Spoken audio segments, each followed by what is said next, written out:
the blade in your Ninja Fit won't spin, stops mid-blend, or feels locked up, here's how to free it safely without damaging the motor. Step 1. Unplug and let it cool. If the blade's jammed or the motor stopped mid-blend, unplug the unit and let it sit for 10 minutes. This resets the motor and ensures it's safe to handle. Step 2. Unscrew the blade assembly from the cup. Turn the cup upright and remove the blade base by twisting it counterclockwise. If it's stuck, use a towel or rubber jar opener for grip, never tools that could crack the plastic. Step 3. Rinse and backflush the blade base. Rinse the blade under warm water, then flip it upside down and rinse from underneath. Seeds, pulp, or sticky fruit can clog the lower blade ring. Flushing from below helps loosen it.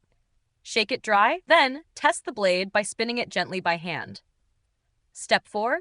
Soak and clean. If it's still tight, if the blade feels stiff, soak it in warm soapy water for 15 minutes. Use a soft detail brush to clean underneath the blade ring. I've linked the one I use below.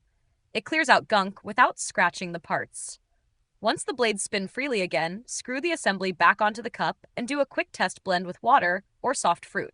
If the blade still won't spin after cleaning, it could be worn bearings or a deeper issue.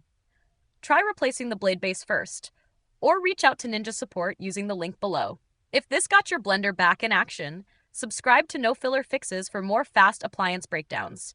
And if you need a brush to keep the blade clean and clog-free, check the one I use. It makes a huge difference. Thanks for watching, and blend safe.